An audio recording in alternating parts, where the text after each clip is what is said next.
Black Christmas is a Canadian slasher film directed by Bob Clark. Shot on a budget of $686,000, the film follows a sorority that starts receiving obscene prank calls before heading home for the holidays. A series of murders ensues.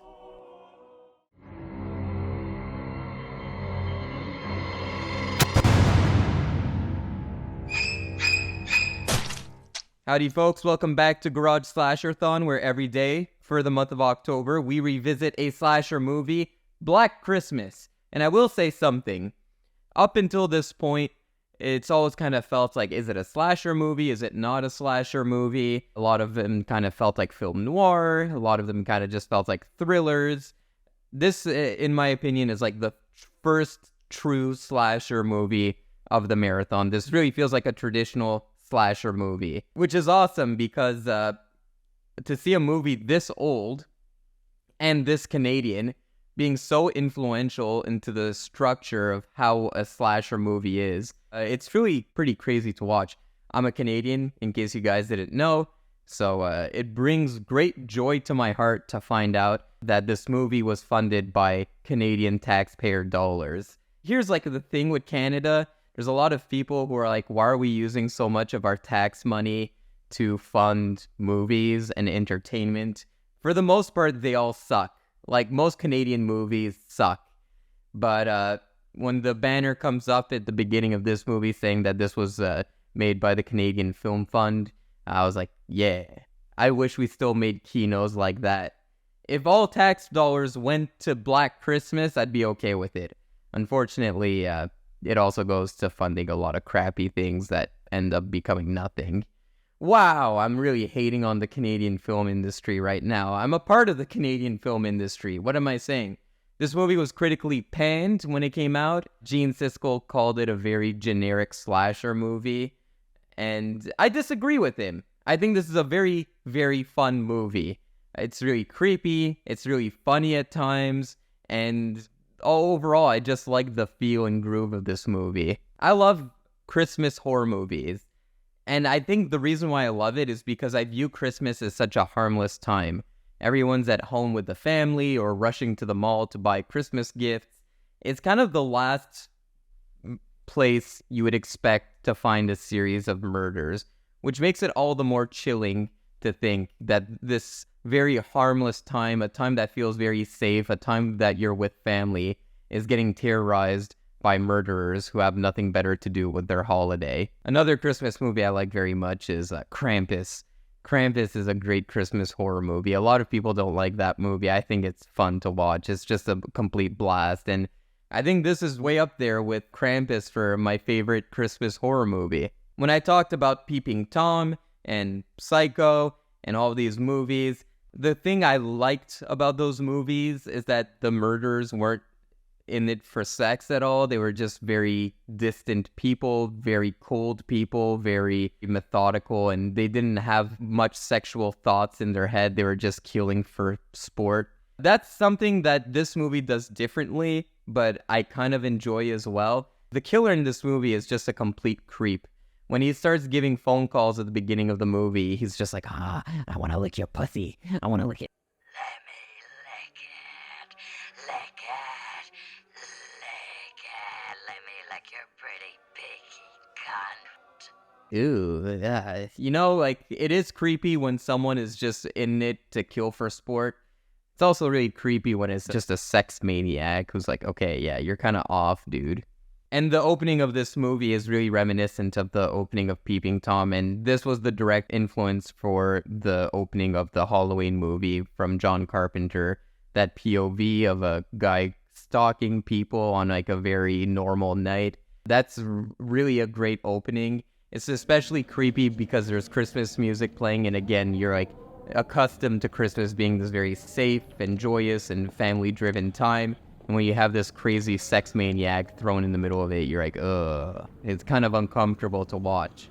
The movie is really funny, though. It does have its creepy moments. The first murder especially is the creepiest one. A girl is murdered by just getting a bag thrown over her head and suffocating. They always cut back to that girl, too, throughout the movie. Her on a rocking chair. And it's just this very creepy image, and it's even the image that the movie chooses to leave the audience on. Yeah, it's a very uncomfortable movie to watch, again, for those subject matters of just sexualness and just creepiness in general. But it's also a very funny movie, and it's a very Canadian-style humor, that very juvenile sexual humor, which kind of contrasts with the creepy sexual nature of the killer. But it does have its Terrence and Phillip moments, if you know what I mean. There's a moment in this movie where they prank phone called the police station, and they call themselves Mr. Fellatio. Fellatio. It's a new exchange. F-E. And then the police officer is going around the office. Does anyone know of a Mr. Fellatio? And everyone's laughing at him. Yeah, Felicia. One of the girls that was in this afternoon gave it to me. One of my favorite characters in this as well is the girl in charge of this sorority. She's like this older alcoholic woman who's really the scene stealer. I love every scene she's in. There's this great moment where the dad of one of the daughters who just got murdered is looking around the sorority, and he's seeing a bunch of sexual pictures and posters around the girl's room, and she's just trying to hide it like this, just be like, nothing to see here.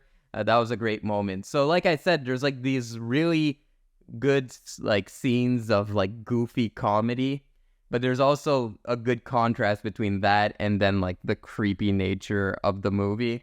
Sure, it's exploitive and it's juvenile and it's dumb, but I like it. I'm a man of simple pleasures. Good old sex comedy is right up my alley. Another scene I like as well is when they're doing the comb.